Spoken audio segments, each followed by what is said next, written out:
untuk waktu dan undangannya. Dan terima kasih juga untuk semua yang hadir di sini. Salam kenal, saya Cahyo. Assalamualaikum warahmatullahi wabarakatuh. Salam sehat untuk kita semua. Ya, bicara tentang pengetahuan itu saya bicara tentang diri kita. Saya suka pengetahuan itu ketika saya, Mbak ya, share ya. Nah, saya suka dengan ungkapan Khalil Gibran seperti ini. Hidup adalah kegelapan jika tanpa hasrat dan keinginan. Dan semua hasrat serta keinginan adalah buta jika tidak disertai pengetahuan. Dan pengetahuan adalah hampa jika tidak diikuti pelajaran. Dan setiap pelajaran akan sia-sia jika tidak disertai cinta. Ini sebenarnya rangkuman dari Mbak Beta tadi loh. Jadi ketika orang dalam permenungan, itu setiap orang itu adalah bank of knowledge. Jadi setiap manusia itu sebenarnya adalah bank. Memiliki potensi pengetahuan. Tapi potensi itu akan tinggal menjadi harta karun yang sia-sia atau menjadi aset yang produktif itu tergantung dari proses konversi dan kreasinya. Dan semua yang ada di sini itu sebenarnya adalah bank of knowledge. Adalah kalau Berger bilang menjadi stock of knowledge. Jadi setiap manusia dari pengalaman-pengalaman yang implisit, yang tidak bisa dirumuskan, misalnya pengalaman sedih, itu kan setiap orang, 5 orang, suruh melukiskan kesedihan itu apa, itu akan bisa berbeda-beda. Makanya kita seringkali ya ketika ketemu orang sedih, tapi karena manusia itu seringkali tidak sama di dalam menghayati kesedihan saja. Dan itu bisa menjadi pengetahuan jika itu dihayati dan ditemukan apa yang membuat sedih. Lalu bagaimana proses untuk mengatasi kesedihan. Terutama dalam situasi yang sekarang ini. Yang dia jujur aja kan ini juga pengalaman yang pertama dalam hidup kita mungkin. Karena pandemi yang terakhir kan 1920, dan flu itu. Nah kita sekarang di era pandemi. Bagaimana perasaan ketika pagi hari begitu membuka email, membuka WhatsApp, membuka Twitter, itu banyak disertai oleh berita-berita duka. Baik itu dari teman kita dekat, teman dekat kita, baik dari saudara-saudara kita, dan seterusnya. Itu kalau misalkan ada satu judul buku, bagaimana merespon berita duka yang setiap hari bermunculan. Itu ketika itu kan implisit ya, lalu dieksplisitkan itu akan menjadi sesuatu yang untuk deal dengan sadness, dengan kesedihan, itu sesuatu yang sangat personal. Tapi ketika secara personal itu digabung, lalu akan terjadi pola. Pola ketika dirumuskan, dikreasikan akan tertemu beberapa pola. Nah, sahabat-sahabat, teman-teman, sekarang sebelum kita mulai, sambil kita check in ya satu sama lain, ini ada gambar seperti ini. Pertanyaannya adalah, ini kan sesuatu yang implisit. Anak jatuh dari sepedanya dan ada 2 orang yang menontonnya. Lalu sekarang ditambah lagi kita. Nah, kira-kira sambil kenalan mungkin satu sama lain, ini sebenarnya kemampuan seni. Jadi proses konversi dan kreasi pengetahuan itu adalah seni. Tidak bisa dibuat letterless. Prosesnya harus seperti ini, tidak. Tetapi kita punya highland. Oh, ini sedang proses konversi. Nah, ini bagi orang tertentu adalah implisit yang belum pernah jatuh naik sepeda. Tapi saya yakin kita yang di dalam sesi di dalam forum virtual ini pasti pernah mengalami itu. Nah, mungkin sambil check-in bisa memperkenalkan lalu apa tujuan Anda belajar tentang knowledge management sambil melihat ada berapa potensi pengetahuan yang bisa kita kreasi, kita capture, kita konversi dan kita kreasi menjadi sebuah pengetahuan. Mari silahkan. Izin Mas, ini saya bantu Mbak Gina yang sedang isoman ya Mas ya. Beliau komen Mas di grup. Jadi yang pertama itu pengetahuan pertama adalah pertolongan pertama saat kecelakaan menurut beliau. Menurut Oke. Mbak Gina. Mbak Gina, terima kasih. Oke, terus silakan yang lain. Silakan yang lain. Pertolongan pertama pada kecelakaan ketika ada jadi first aid ketika kecelakaan naik sepeda pada anak. Lagi.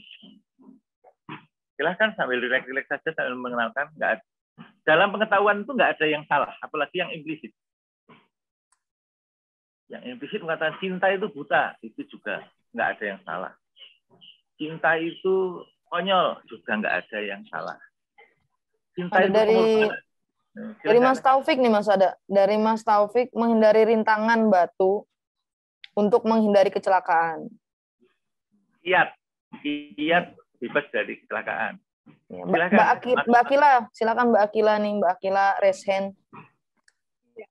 Ya.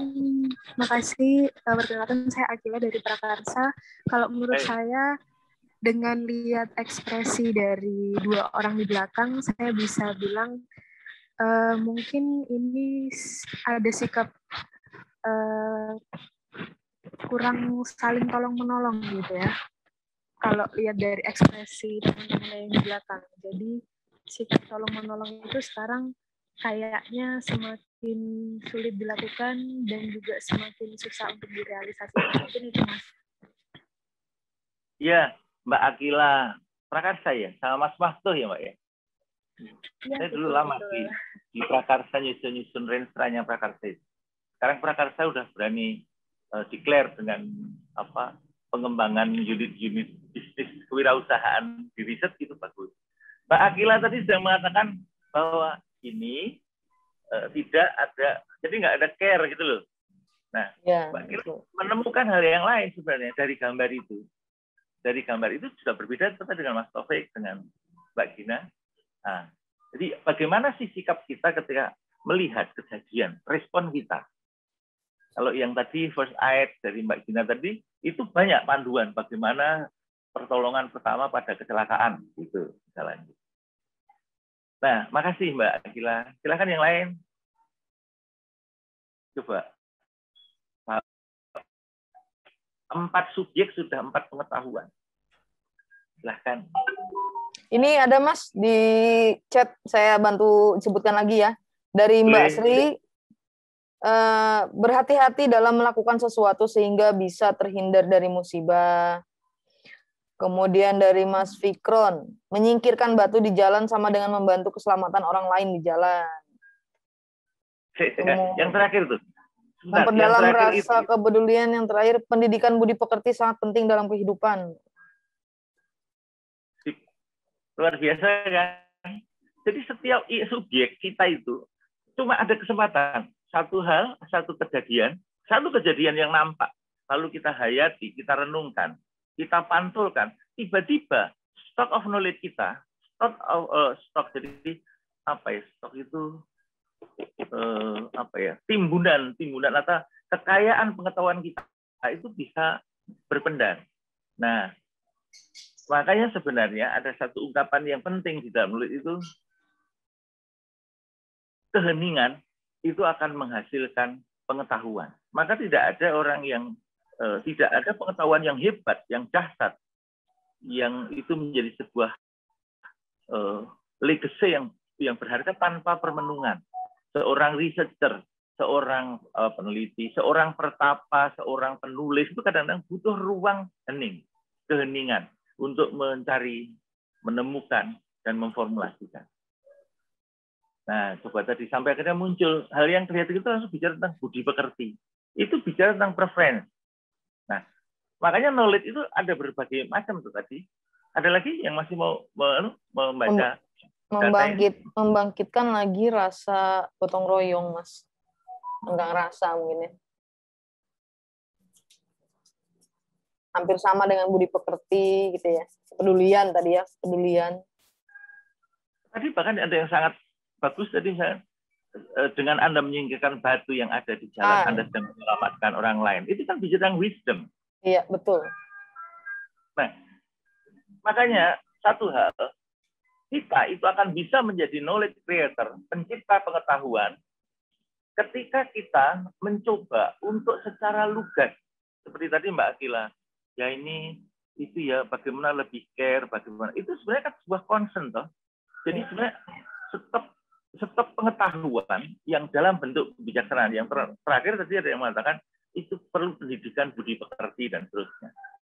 Nah, ini makanya kalau kita lihat di dalam proses pengetahuan itu selalu berkaitan dengan itu. Begitu melihat, dicerna. Itu ketika sudah ada referensi eksternal, namanya external knowledge, explicit knowledge. Oh, ternyata Mbak Gina tadi, walaupun masih isoma, tetap dia tidak kehilangan referensi. Bagaimana toolkit untuk first aid-nya. Nah, ini yang Indonesia ini kan gagalnya di situ. Kenapa? Begitu kita itu gagal untuk mengkompilasi semua produk pengetahuan yang sebenarnya. Kenapa di Jepang angka kematian rendah di dalam COVID ini?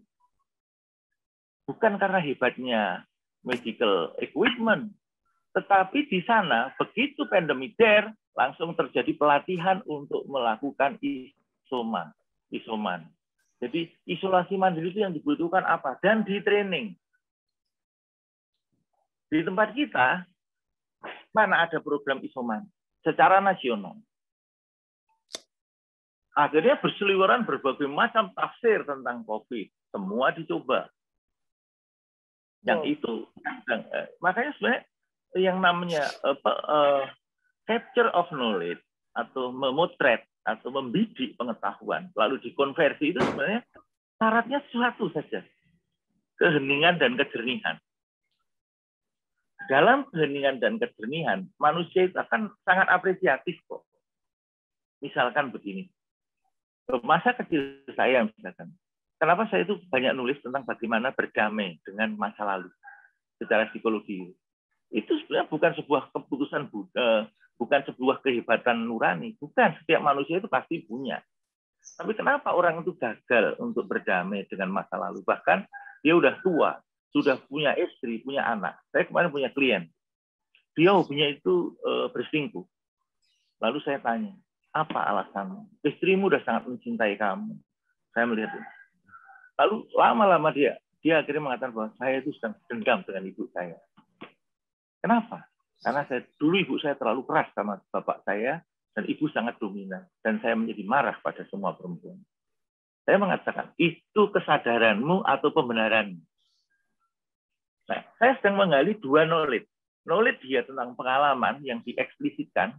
Jadi pengalaman relasi dengan seorang dengan ibunya, yang itu berdampak pada relasi dia dengan semua orang yang dianggap perempuan. Lalu yang kedua, saya sedang menggali kebijaksanaan. Jadi sebenarnya nilai apa sih yang sedang kamu perjuangkan? Nah, sama.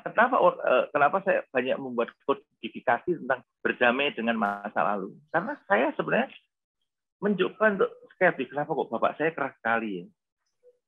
Ketika saya belum bisa punya keheningan, reaksi, maka cuma di pengetahuan yang hati-hati dengan bapak. Semua bapak itu galak, semua bapak itu keras.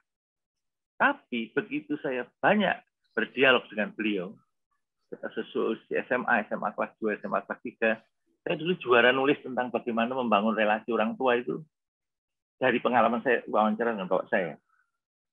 Dulu yang juara 1 Anies Baswedan, saya waktu itu juara 3. Saya masih SMA, dia udah kuliah.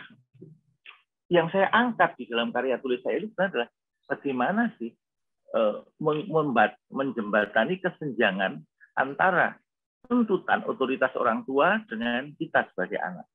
Begitu Bapak Suwardi, Bapak almarhum bercerita, bagaimana dia sejak usia 11 tahun, dia udah ditinggal, Bapak udah tinggal oleh orang tua, dan dia harus menghidupi ke-6 adiknya. Dia sejak usia 11 tahun, dia harus survive.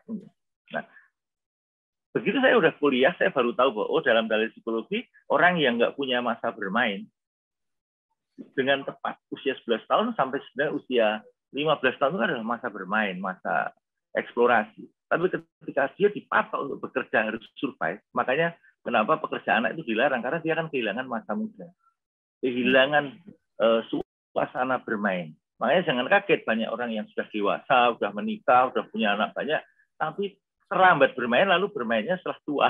Jadi kenakalan orang tua itu sebenarnya lebih berbahaya daripada kenakalan anak. Kenapa? Sebenarnya pengalaman-pengalaman bahwa orang deal dengan pengalaman lalu bisa berdamai itu karena sebuah pembelajaran. Makanya tidak mudah loh orang mengatakan kamu harus berdamai dengan masa lalu. Itu adalah tulisan. Tapi proses berdamai itu tanya dong. Ya seperti dalam potret ini. Kita bisa dengan cepat merumuskan, oh itu anak itu bisa saja misalnya, itu nggak hati-hati itu. Tapi ada yang dengan jeli mengamati. Enggak, itu karena ada batu di tengah jalan. Untuk mendefinisikan tentang jatuh ini saja, itu ada banyak tafsir. Tergantung cara melihatnya kan.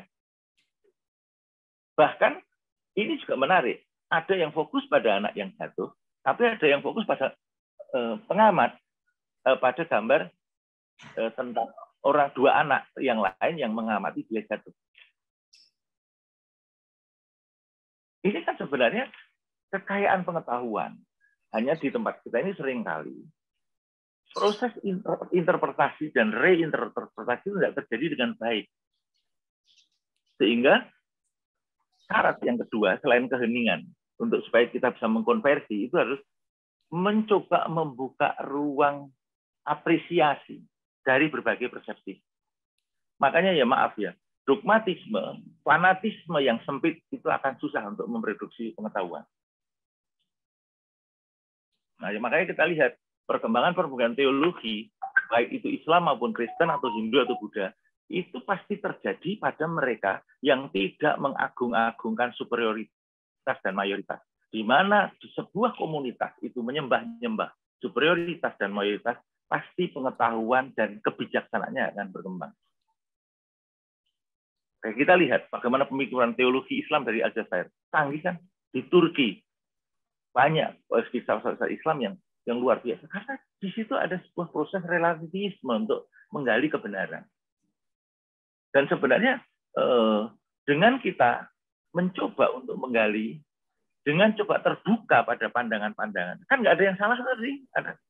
Itu berarti menggambarkan kita perlu pendidikan budi pekerti. Siapa yang menyalahkan pengetahuan itu? Bahkan ketika beliau tadi yang menulis, siapa tadi yang budi pekerti, Mbak Beta? Maaf. Dari Mbak Vera tadi yang menyebutkan budi pekerti. Ini juga ada dua terakhir nih Mas yang memberikan respon. Jadi ada Mas Faiz dari Fitra Cilacap, dia bilang, saya bayangkan di Indonesia sekarang begitu banyaknya orang Indonesia yang memiliki kepandaian dengan tidak memperhatikan transfer of value. Nah kalau Mas Niam ini memang dia sukanya memang ngawur nih Mas Niam nih. Mana nih Mas Niam? Kata Mas Niam. Mungkin itu karena masa kecilnya terlalu bahagia, Mas Cahyo. Jadinya nggak mau kehilangan masa lalu. Hahaha, katanya gitu Mas. Ya, nggak apa-apa. Ya. Ya. Jadi sebenarnya pengalaman Mas Faiz, Mas itu sebenarnya coba merepresentasikan. Itu kalau Anda belajar tentang sejarah ilmu-ilmu sosial, baik klasik maupun modern, Anda tadi yang bicara tadi kalau diklasterkan, itu sudah menggambarkan perspektif yang macam-macam. Nah, itu makanya saya berterima kasih. Jadi pengetahuan itu di dalam konteks yang natural itu setiap manusia itu adalah dia adalah the knowledge creator. Dia adalah seorang pencipta pengetahuan. Hanya persoalan itu dikembangkan atau tidak. Pengalaman-pengalaman kegembiraan tadi seperti karena masa kecil bahagia atau kepahitan-kepahitan dalam hidup itu direfleksikan atau enggak? Nah, di dalam masyarakat yang dangkal, di mana dogmatisme, di mana ceramah-ceramah dari pihak luar itu dianggap sebagai pengetahuan yang tunggal, nah itu akan terjadilah kemandekan pengetahuan. Kalau ada kemandekan pengetahuan itu terjadi, dapat dipastikan kawicaksanaan atau kebijaksanaan itu juga akan mandek. Cuma adanya Pak mengulang-ulang. Coba lihat aja. Ganti tokoh politik, ganti tokoh yang diomongkan cuma itu saja. Tidak ada transfer of knowledge, tidak ada revitalisasi pengetahuan. Ya cuma itu saja. Jadi zamannya Aristoteles ngomong manusia adalah makhluk sosial, sama sekarang 2021 manusia makhluk sosial dipahami dengan definisi yang sama. Bahkan kalau kita lihat produk-produk intelektual itu tidak akan pernah menjadi intelektual kalau tidak melakukan sama dengan apa yang dilakukan oleh sebelumnya. Kata pengantar itu harus ada puji syukur kehadiran Tuhan. Siapa yang mewajibkan itu? Kalau nggak ada kata puji syukur, itu berarti tidak cocok untuk pengantar. Bagaimana pemimpin publik itu kalau pidato pun standarnya sama. Itu kan sebenarnya terjadi kemacetan, kemandekan, dan stagnasi.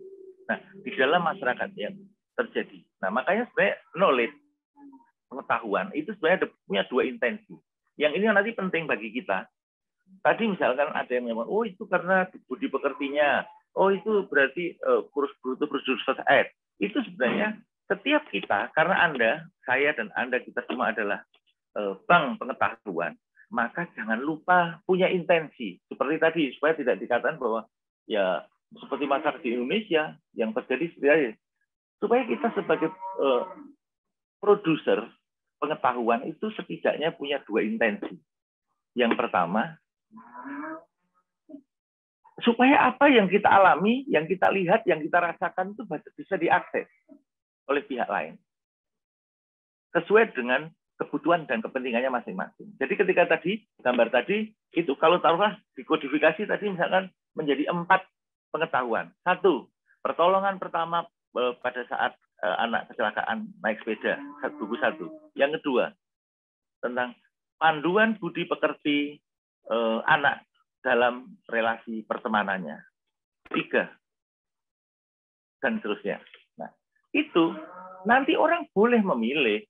Oh, saya. Nah, sebenarnya semakin bagus kodifikasi pengetahuan, semakin bisa menjangkau sekian banyak. Misalkan di sini ada yang dari Jatam. Misalnya kalau di sini ada Jatam, Prakarsa. Prakarsa itu kan fokusnya di policy research. Jadi research kebijakan untuk mendukung produk-produk kebijakan. Kalau Fitra soal advokasi. Taruhlah misalkan duduk advokasi. Misalkan advokasi apanya? Di tempat kita itu advokasi juga sudah terjadi reduksi yang luar biasa. Pokoknya asal bisa memprotes, lalu menegasi sesuatu, itu sudah advokasi. Ada yang kelasnya selalu antagonis. Pokoknya mencari musuh bersama itu sukses advokasi. Ada lagi pendekatan advokasi itu harus mencari musuh bersama. Tapi mencari titik simpul yang bisa memenangkan perubahan kebijakan. Tergantung. Tapi intinya, kalau kita memproduksi sebuah pengetahuan, itu didasari oleh itu. Jadi dapat diakses. Ketika ada banyak brosur, ketika ada banyak buku, yang di bawahnya adalah hanya untuk kalangan terbatas, rahasia, itu pasti bukan pengetahuan yang cukup clear. Kemudian nulis kok isinya untuk yang terbatas. Itu kalau nggak selebaran gelap ya, itu provokasi. Tapi ketika itu netral, ini dapat diakses dan dapat dikritik. Nah, ketika ngeritik buku ya sebenarnya dengan buku, dengan rekursi, dengan apa, dengan pengadilan-pengadilan di luar buku. Di tempat kita kan nggak ada tradisi yang baik soal itu. Tersinggung pada gambar ya buat gambar yang tidak menyinggung. Itu sebenarnya kan itu. Nah, makanya di dalam masyarakat yang pengetahuannya udah mandek, dalam konteks nggak ada keheningan, bising aja, bising gelisah bagaimana bisa memposisikan diri. Corak politisi Indonesia kita ini kan politik yang dangkal. Silakan Anda lihat sekarang kayak perdebatan akhir-akhir ini soal utang luar negeri, soal macam-macam itu bandingkan dengan perdebatan DPR GR Orde Lama. Anda bisa membaca bukunya almarhum Profesor Suwoto tentang bagaimana sejarah munculnya Nawaksara itu perdebatan di kalangan DPR canggih-canggih. Nah, di tempat kita semakin viral, definisi viral di tempat kita itu ngomong sesuatu yang sungguh-sungguh punya kemarahan, punya energi yang sangat sarkastis, itu malah menjadi tren. Makanya juga tidak salah ketika yang kita hasilkan di dalam banyak panggung publik kita, baik itu politik maupun keagamaan, justru yang lebih terkenal itu yang sebenarnya bisa memberikan sesuatu pengetahuan yang sebenarnya bukan pengetahuan baru, tapi mengulang-ulang di mana si penyiar pengetahuan itu dia melihat bahwa sebelumnya kalau orang yang begini itu akan mendapat posisi-posisi sosial tertentu. Lalu yang kedua, nah ini yang cukup penting, bagaimana kalau kita mau memproduksi pengetahuan itu bisa mempertautkan, mempertemukan bahwa setiap individu, bahwa setiap kelompok atau itu setiap organisasi, misalnya kayak ini ada Prakarsa, ada Jatam, sekarang ada, itu sebenarnya ruang terjadinya interaksi antar pengetahuan. Tapi seandainya sudah ada klaim bahwa akulah yang paling sahih, akulah yang paling kredibel, pasti akan macet. Makanya salah satu problem kita itu polarisasi, fragmentasi di kalangan dunia NGO itu kan begitu tinggi. Karena sebenarnya tradisi knowledge celebrating, jadi perayaan pengetahuan itu tidak dimiliki. Kita selalu terjebak dengan dalil-dalil yang sungguh-sungguh rigid bahwa ini bahkan pengetahuan yang masih bisa diolah, ini bisa diperdebatkan, dianggap sudah final. Sudah sesuatu yang tidak bisa diperdebatkan. Nah, jadi sebenarnya kenapa ilmu itu gitu. Nah, dari yang dikatakan tadi, teman-teman, tadi ini satu slide ini penting. Tadi sebenarnya teman-teman sudah mengatakan soal data. Tadi sampai ada yang datanya detail banget. Melihat batu. Tadi data, ada batu. Jadi konstruksi fundamental kita adalah, oh anak ini pasti kecelakaan karena nabrak batu. Lalu dia jatuh, jadi dia kesimpulannya mengatakan begini. Kalau dibuat yang dalam konteks tadi, batu itulah yang menyebabkan anak-anak itu jadi jatuh. Dan teman-temannya tidak menolong. Tapi kalau lebih detail lagi, ada tadi yang bukan sepedanya yang jatuh tadi yang difokusnya, tapi ada batu di tengah jalan. Lalu dari situ menyingkirkan batu di tengah jalan adalah menyelamatkan jiwa. Melahirkan baru adalah menyelamatkan jiwa. Dan satu jiwa yang kau selamatkan itu adalah menyelamatkan seluruh umat manusia. Itu kan soal wisdom. Nah, makanya tadi kan ada macam-macam dong. Coba mari kita lihat. Yang data tadi kan sampai saya lihat gambar itu kok situasinya seperti ini ya. Yang information ya sebenarnya ada loh. Ini kita ada first aid loh untuk emergency respon ketika jatuh. Ada lagi yang mengatakan bahwa ini perlu ini anak-anak ini dididik budi pekerti. Yang wisdom itu tadi kelihatan yang tadi batu tadi. Ada tadi ungkapannya menarik tadi. Dengan kita menyingkirkan satu batu yang di tengah jalan, kita sedang menyelamatkan satu jiwa. Dan selamatnya satu jiwa itu menyelamatkan banyak jiwa. Nah, hanya tadi proses formulasi teman-teman kan saya katakan, prosesnya kan lihat, renungkan, formulasikan. Nah, ini kan operational sifatnya, proses. Ini tujuannya adalah konteks, yaitu dia jatuh karena nabrak batu. Yang information dari gambar digabung tadi, ada batu, ada sepeda yang jatuh, ada anak yang jatuh, yang nonton. Lalu muncullah satu knowledge. Kita perlu pendidikan budi pekerti untuk meningkatkan kepedulian sosial. Ya. Lalu, jadi sebenarnya prosesnya itu harus dipotret seperti itu. Nah, sampai di sini mungkin. Jadi Anda, teman-teman, ketika Anda punya banyak pengalaman, sehebat Anda, dan usia itu tidak mesti akan menghasilkan sesuatu yang berharga kalau pengalaman itu nggak direnungkan. Renungkan dan diformulasikan. Tidak mesti dalam bentuk buku ya. Tidak mesti dalam bentuk buku. Sekarang udah banyak teknologi. Bahkan Anda produktif banget. Misalkan kalau Anda pernah masuk di kontennya Yai Hussein Muhammad itu, dia sebagai ahli tafsir, lalu dia sebagai ahli kajian Islam dan perempuan gitu ya. Itu tiap hari dia memproduksi pengetahuan. Ada yang implisit, ada yang eksplisit. Yang eksplisit beliau mengutip misalnya, Tapi di dalam Facebook langsung gede bahwa kemarahan adalah ekspresi kebodohan manusia yang tidak bisa dikendalikan dengan pengetahuan. Kayak gitu itu, coba Anda masuk. Ada yang caranya begitu. Nah, lalu yang terakhir, jadi ini sebenarnya, Anda yang tadi nyebut tadi ada level of knowledge seperti ini. Ada data, ada informasi, ada knowledge. Nah, knowledge itu sampai pada tingkat misalkan bagaimana membangun karakter bangsa yang membangun budi pekerti untuk membangun karakter bangsa. Di tempat kita ini kan suka abstrak-abstrak kan. Coba aja misalnya bagaimana menerjemahkan misalkan bangsa yang bermartabat itu aja belum selesai terus secara final. Sudah berdebat, tapi berdebat tidak untuk menghargai, untuk mengapresiasi bahwa ini basis-basisnya relevan atau tidak.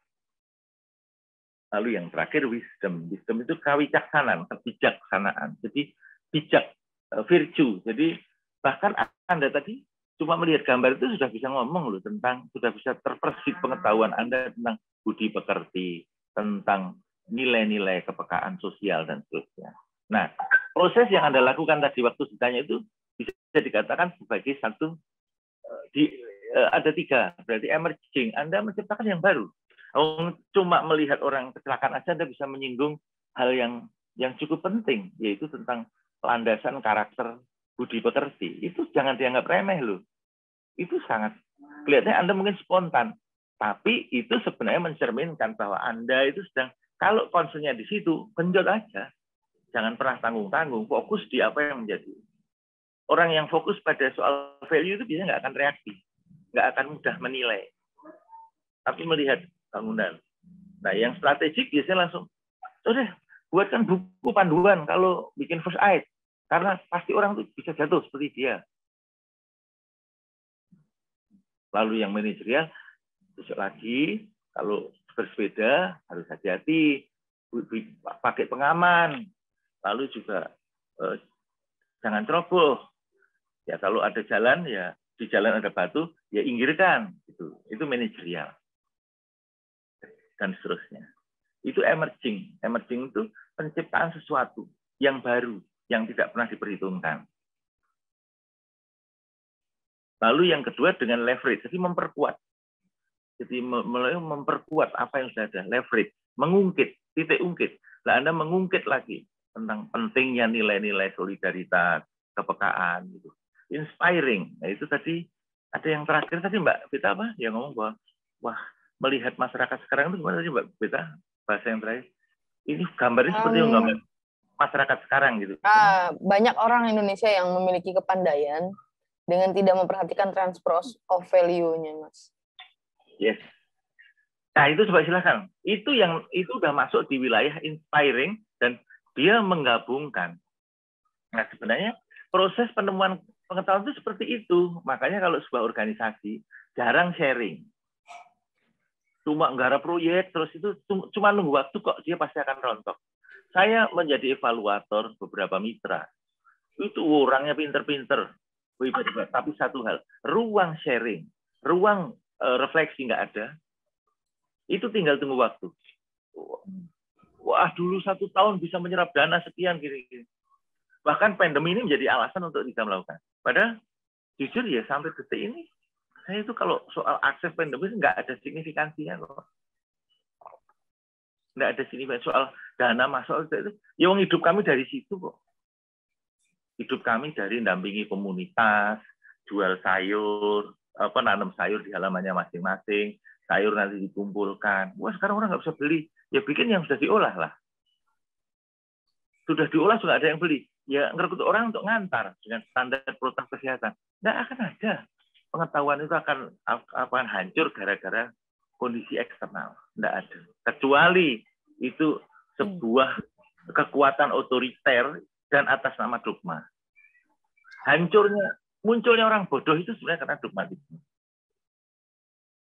Sekali lagi dogma sama dogmatisme dua yang beda. Dogma itu menjadi bagian dari wisdom. Agama apa gitu, dalam konteks pengetahuan adalah part of wisdom. Tapi kalau dogmatisme, kalau nggak ini adalah salah, kalau nggak ini kamu masuk neraka, kalau nggak ini kamu akan dibuang oleh masyarakat, lah itu yang bikin nggak maju-maju.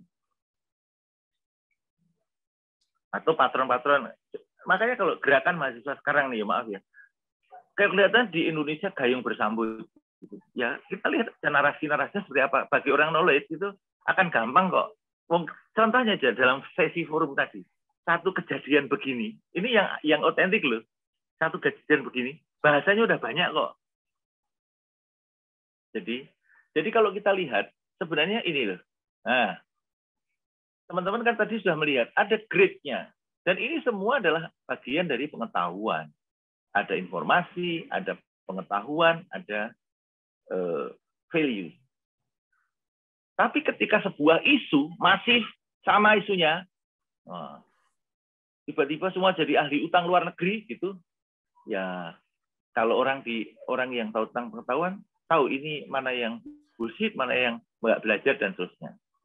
Ya, ini aja dari sini aja teman-teman yang dalam ini aja saatnya tadi suruhnya ungkapkan satu persatu. Kalau jumlahnya di 20 akan ada 20 perspektif. Kalau tiba-tiba jadi satu perspektif tanpa anaknya itu belajar, tanpa itu ya Anda sebagai aktivis-aktivis akan tahu. Jadi sebenarnya kebodohan yang ditampilkan secara telanjang. Ketika dulu kita demo sejak 80-an sampai 90, untuk sampai isu demo itu kita debatnya luar biasa. Nggak semudah itu. Saya dulu dengan almarhum Arif Ariman, ketika memberikan semacam fact sheet tentang Orde Baru, itu dibantah habis-habisan kok oleh mahasiswa. Terjadi konflik. Nanti makanya ketika demo, narasi-narasinya bisa berbeda-beda. Walaupun akhirnya setelah muncul para adventurer diseragamkan jadi 5 tuntutan mahasiswa. Itu sebenarnya kan sekarang kan baru pada mengingkari itu.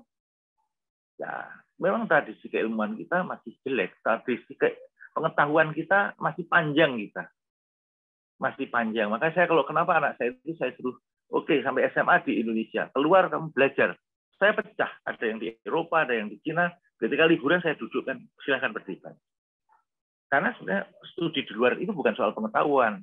Kalau explicit knowledge sama, entah di Cina, entah di Amerika, entah di Eropa. Kalau bicara tentang prinsip-prinsip Dewey Management ya sama.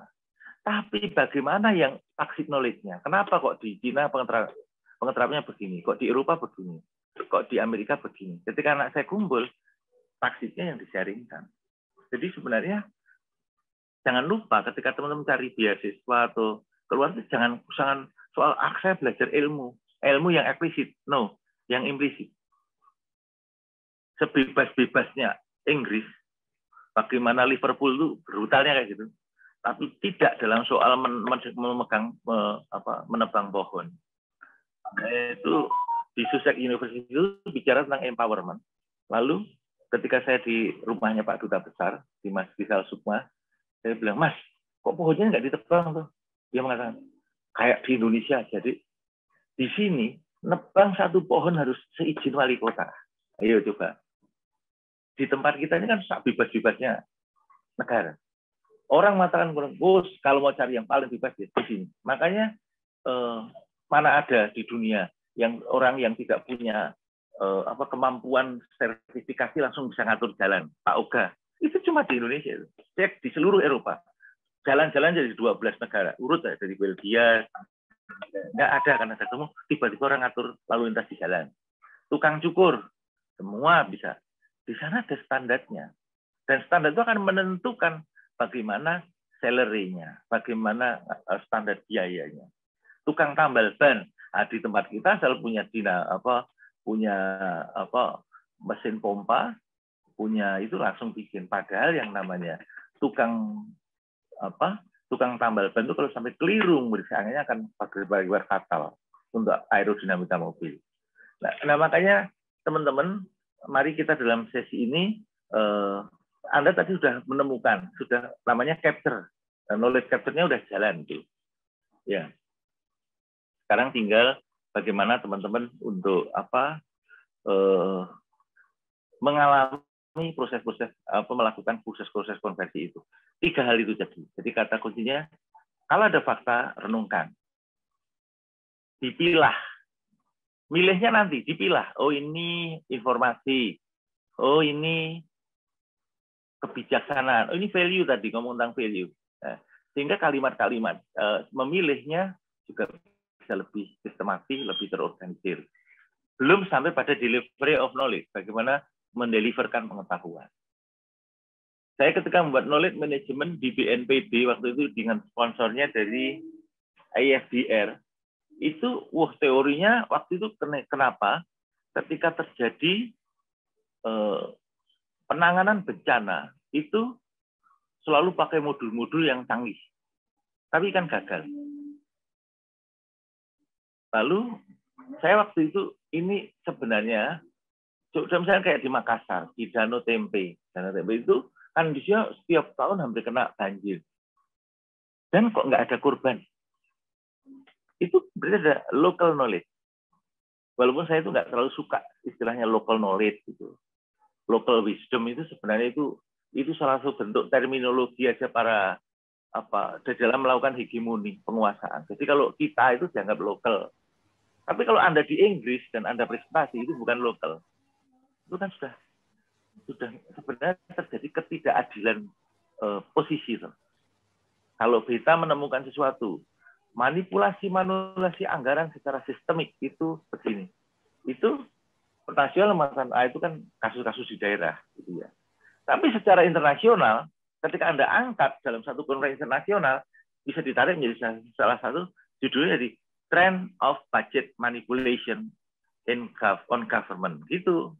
Tapi hanya waktu ngomongnya di Jakarta atau apalagi di Cilacap gimana, tiba-tiba Anda launching nasional dengan mudah, itu kasus-kasus saja di daerah. Tapi begitu Anda diundang presentasi dalam international conference, lalu menjadi rekomendasi internasional. Ketimpangan sosial terjadi karena manipulasi anggaran.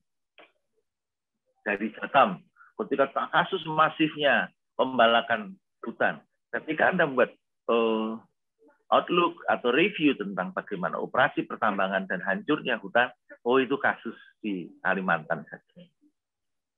Pemerintah juga akan merujuk kata-kata itu. Ya, dengan mengambil kasus begini di daerah ini nih, maka kita Indonesia membuat ini. Seolah-olah padahal nggak ada hubungannya. Makanya sebenarnya kalau Anda lihat, sebenarnya tadi semua yang ada anggota di sini itu punya kemampuan virtual, kemampuan untuk mengcapture pengetahuan. Tapi seperti kata-kata tadi, Anda bisa mengcapture, bisa memotret pengetahuan. Tapi kalau tidak Anda pilih untuk Anda bagikan, maka itu sebenarnya adalah kesia-siaan. Hidup bersama, ini orang yang berpengalaman sudah bertahun. Ya, cuma pengalaman untuk dirinya sendiri. Ketika dia mati juga semua pengalamannya hilang. Makanya pernah ada tulisan yang cukup inspiratif, misalnya dari Pramudia adalah menulis adalah kerja peradaban. Itu ya ada benarnya juga. Karena orang yang pernah menuliskan sesuatu itu nggak akan pernah ditangkap. Makanya banyak, ya maaf ya, direktur mantan aktivis yang tapi nggak pernah meninggalkan apapun, terutama dalam bentuk tulisan, dalam bentuk manuskrip atau dalam apa itu ya ketika di luar dia cuma dulu waktu saya, tapi sudah nggak bisa dicek. Makanya gunanya kenapa kita itu mungkin gagal yang sedang kita perjuangkan, tapi kita menuliskan kegagalan itu bukan sebagai akhir, itu sedang ongoing proses. Gunanya pengetahuan itu kan untuk itu, ada dua fungsi tadi. Jadi memungkinkan kita itu untuk terus menggali pengetahuan dan yang dibutuhkan pada pihak lain. Yang kedua, bisa menggabungkan. Nah, sekarang ini kenapa fragmentasi antara research center dengan yang disebut dengan watchdog, lembaga-lembaga advokasi. Itu seolah-olah, padahal kalau diurutkan, lembaganya Prakarsa mensuplai lembaga-lembaga watchdog untuk advokasi, lalu kita masuk di dalam gerakan-gerakan kolektif. Kan nggak pernah terjadi. Pernah kita coba dulu berkoalisi anggaran independen. Konsepnya bagus, tapi setelah dalam gerakan, ketika dihadapkan pada teknokrat, kita sudah dihabisin dulu dari sisi knowledge. Knowledge apa? Ya, sebenarnya kita ini seringkali berdebat. Sebenarnya kalau debat informasi ya informasi, data ya data. Tapi di teman kita ini kan kacau loh. Data dibuat dengan value. Orang sedang mengatakan ini terjadi ketimpangan karena akibat inefisiensi di dalam mendistribusikan anggaran-anggaran publik. Lalu bantahnya pakai nilai. Ya, kita sebagai manusia adalah memilih harus lebih banyak berikhtiar. Itu kan nggak relevan. Tapi argumentasi perdebatan kita itu nggak pernah terintegrasi. Nilai ya dikonfirmasi dengan nilai. Tapi jangan orang ngomong data dilawan dengan nilai. Orang sudah ngomong kematian, data statistik kematian, lalu ada yang dengan sangat dramatis mengatakan kematian tidak bisa dengan statistik. Sebenarnya kan ya salah debat itu. 1% dari 1 juta itu udah berapa? Ya nanti bicara tentang kematiannya ya kematian dulu. Atau bicara tentang data kematian ya data kematian dulu. Nah, kita memang sedang terjadi kekacauan karena memang tidak ada hubungannya antara kapasitas politik karena dia dukungan dengan kapasitas intelektual, apalagi karena kebijakan, karena kebajikan. Dari kebalik-balik ya. Bukan kebijakan, tapi kebajikan. Kebajikan itu virtu, nilai-nilai yang agung. Kita sekarang nggak clear kok. Semakin viral, orang nggak peduli. Pokoknya berani ngomong banter, gitu. Nggak ada yang diomongkan, nggak berisi ya. Nah, karena kita malas, tidak pernah mengkompilasi. Makanya teknik-teknik yang bisa dilakukan, itu mengkonversi adalah seperti yang teman-teman tadi lakukan. Yang tadi mengatakan konversi pengetahuan, itu sudah sampai terjadi toh, melihat gambar aja udah langsung bisa ngomong tentang bagaimana mengembangkan dasar-dasar pendidikan nilai. Cuma melihat gambar tadi udah dilakukan dengan cara kita perlu punya panduan first aid, pertolongan pertama pada anak. Itu. Nah, memang ada yang sosialisasi. Tapi yang paling penting adalah konversi dulu. Konversi bagaimana sebuah data lalu diubah jadi sebuah fakta diubah jadi data, data diubah jadi pengetahuan, jadi informasi jadi pengetahuan, lalu jadi kebijaksanaan. Sementara begitu di Bintang, ini ada sharing yang lain.